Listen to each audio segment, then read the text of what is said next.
लेकिन ऋषिकेश मेरा आपसे सवाल है कि भाई उन यात्राओं के जरिए लोकसभा चुनाव से पहले और जो सफलता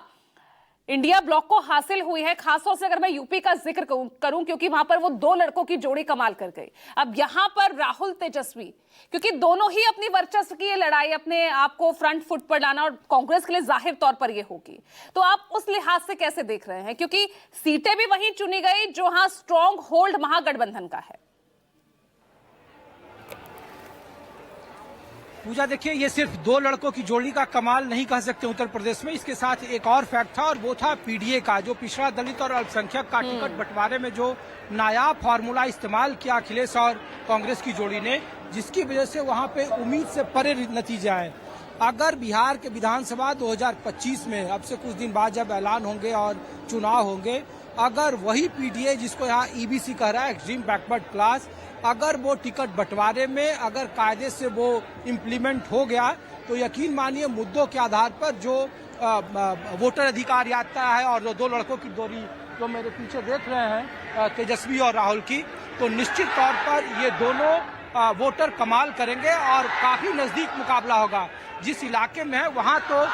एक तरफा बढ़त है ही इंडिया ब्लॉक को। पिछले विधानसभा लोकसभा में आगे चूंकि चिराग पासवान एक साथ है, तो लेकिन इस के अलावा जो उत्तर बिहार में जब 1300 किलोमीटर की यात्रा है और 26 जिलों से जब होकर गुजरेगी, और ईबीसी वोटर जो अब तक नीतीश कुमार के वोटर कहे जाते थे 15-16% जो काफी निर्णायक होते हैं, 37 लाख का महज वोट का अंतर था पिछली बार, या 37,000 का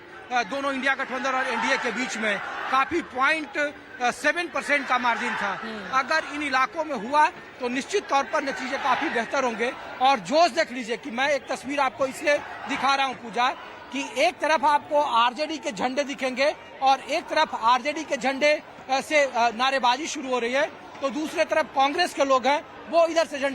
नारेबाजी शुरू कर रहे हैं। झंडा इसलिए महत्वपूर्ण है क्योंकि लेफ्ट एक ऐसी पार्टी है जो पिछले बार जिनके कैडर का वोट ट्रांसफर हुआ था, इसलिए इन इलाकों में जहां प्रभाव है लेफ्ट का, वहां की लोकसभा और विधानसभा की तमाम सीटें सुपड़ा साफ कर दिया था एनडीए गठबंधन के। बगल से उपेंद्र कुशवाहा चुनाव हार गए थे, औरंगाबाद जिसे चित्तौड़गढ़ कहा जाता है खास करके बिहार की राजनीति में, आरके सिंह केंद्रीय मंत्री वो चुनाव हार गए थे, सासाराम से हिंदू हृदय सम्राट इस इलाके में छेदी पासवान कहे जाते थे, उनका टिकट हालांकि काट दिया गया, वो हार गए थे। तो इन इलाकों में नतीजे बहुत महत्वपूर्ण है और बहुत ही इंटरेस्टिंग होगा। अब आगे चुनावी माहौल कितना आज के बाद यहां से बदलता हुआ नजर आएगा, जब यहां विपक्ष की वोटर अधिकार यात्रा शुरू हो रही है और आज इस बीच इलेक्शन कमीशन की प्रेस कॉन्फ्रेंस, क्या कुछ खास रहेगा? न्यूज़ 24 की नजर बनी रहेगी।